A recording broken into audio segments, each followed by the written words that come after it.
With that, I yield to Senator Sanders. Thank you, Mr. Chairman. When we talk about education, kind of we're looking at it in a vacuum. We're talking about the struggles that low-income kids are having, and that's true. But Mrs. McMahon, you are also aware that in America we have more income and wealth inequality than we've ever had before. You are aware that we have the highest rate of childhood poverty of almost any major country on earth. You are aware, I suspect, that teachers are dealing with kids who are literally homeless, kids who come from dysfunctional families where there is violence. Does it concern you in America that we are living in a society where the people on top are doing phenomenally well, while 60% of Americans are living paycheck to paycheck? And how do you think that impacts our educational system? Thank you very much, Senator, for that question. First of all, let me say that I believe that teaching is one of the most noble professions that we have in our country, and we have so many good, dedicated teachers to help our students. I do think that we are trapping students often in low-performing schools, and that's why the president has such a strong policy towards school choice. But you will agree, I don't mean to interrupt you, but you will agree that you can't just look at education. The truth is that middle class, upper middle class public schools in America generally do pretty well. But if you are homeless, if you were a homeless person and you had kids, the odds of your kids doing pretty well, and I'm just asking you, what do you think about the massive level of income and wealth inequality, the fact that we have the highest rate of childhood poverty? Is that something you think you might want to pay attention to? Well, certainly, Senator, I do believe that we want to make sure that every child in our country has the opportunity to have equal access to a quality education. And the Department of Education really is not setting economic policy in the country. Well, we should focus on educating our children, and we should focus on it at the local level. Let me ask you this. You mentioned correctly that we have many great teachers in America, right? Yes. If you as a businesswoman wanted to attract the best and the brightest, would you be starting them off after they leave school, maybe $50,000, $60,000 in debt with salaries of $35,000, $40,000, or would you say, we respect, you talked about teaching being the noblest profession. I agree with you. Would you agree with me, support my legislation that says no teacher in America should earn at least $60,000 a year? Well, certainly the pay to teachers is up to the states where those teachers reside. I do believe we should pay our teachers fairly.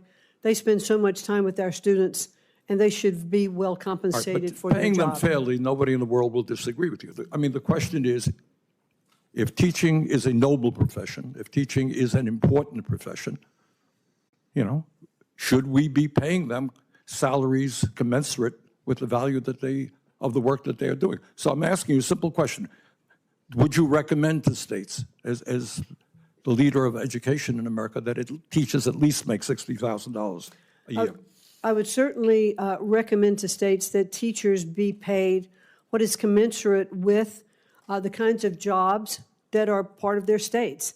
Not all states have the same living costs. Not all states have the same ability to pay teachers. But to attract really good teachers and to keep them, we should definitely pay them commensurate with the job performance that they are undertaking. Millions of young people, low-income people, are finding it very difficult to afford to go to college, and they're leaving school $50,000, $100,000, $200,000 in debt. Pell Grant program provides assistance to over 7 million low-income young people in this country.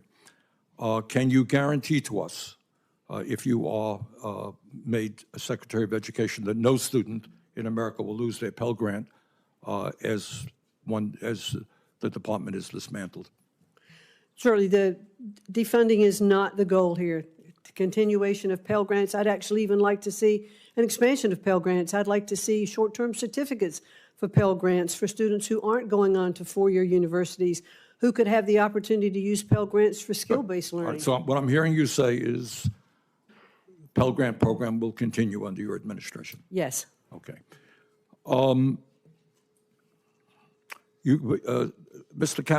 Senator Cassidy asked you an important question, and that is, Do you agree, and let me just once again get your feelings on this, that if there is a movement to abolish the Department of Education, it has to go through the United States Congress?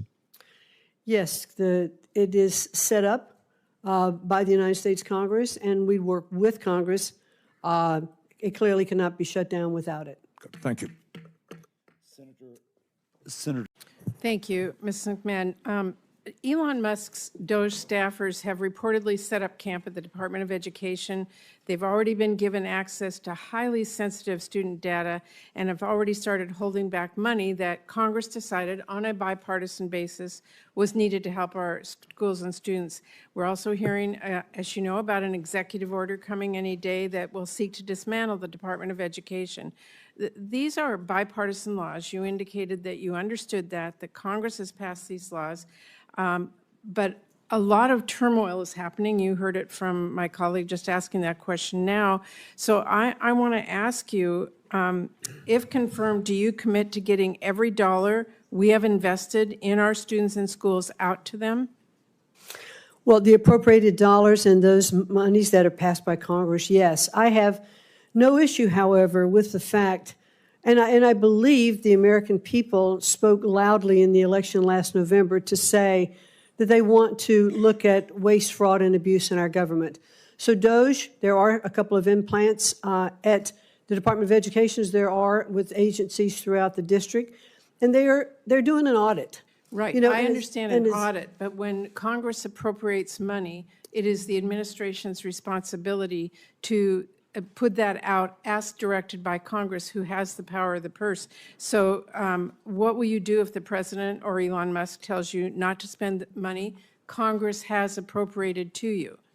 We will certainly expend those dollars that Congress has passed, but I do think it is worthwhile to take a look at the programs before money goes out the door. It's much easier. It is much easier to stop the money as it's going out the door than it is to claw it back. The process by law is that you look at that, you make recommendations to Congress, and we implement those laws. So, I mean, the question really is, who decides how much federal funding public schools get in Seattle, where it's already been allocated? The school district or Elon Musk or Congress? And I think Congress has been pretty clear that the purse lies here.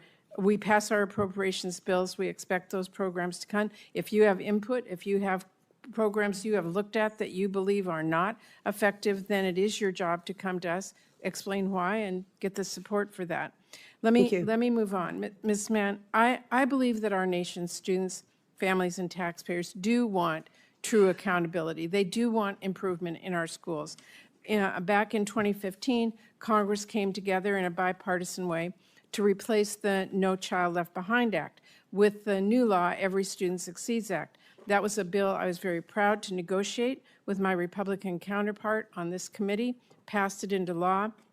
It gives states more flexibility in using their federal education funds. It eliminated those one-size-fits-all mandates that everyone hated, and it established some really strong federal guardrails to hold states and schools accountable. I believe that the Department of Education must do more to implement that law. Right now, less than 42% of our schools identified for comprehensive support and improvement, or CSI as we call it, had a plan that met all the requirements of that law. And 1 in 5 schools' plans included practices we know are ineffective. National assessment results, as you well know, released a few weeks ago, show that our lowest performing students continue to fall furthest behind.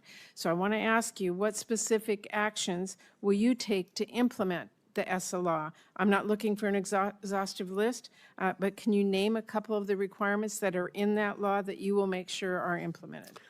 Well, Senator, thank you, and I would look forward to working with you in the committee, understanding more about the ESSA laws. Do you know what the requirements are? Do you know about the requirements for targeted support improvement schools or the annual report card requirement? Can you name any of the requirements? Yes, that are in I have read through ESSA, and I do know it's very interesting. It's how I really got into education in the first place, was when No Child Left Behind was in place.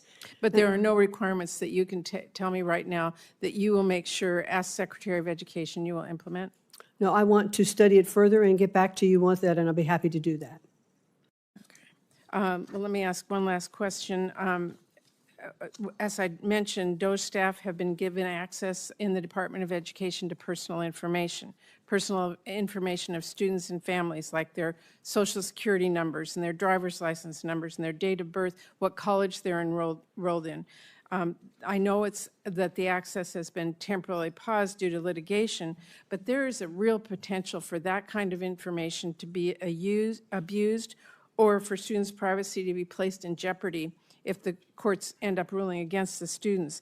And we know that DOJ could use that highly personal information to then target students and target their families or cut off access to Pell Grants for students at college that someone perceives opposes maybe President Trump policy. So I want to ask you, do you believe that DOJ employees should have access to private student data? It is my understanding that DOJ employees have been onboarded as employees of the Department of Education, and therefore they operate under the restraints of utilizing access of information, and they are constrained by That is not that. our understanding, and I have to tell That's you, my it's understanding. deeply concerning that we have DOJ staffers, we don't know who they are, they're not held accountable, getting access to students' private information. I think that should frighten everyone. Well, again, I'm not there Thank you, Madam yet. Chair.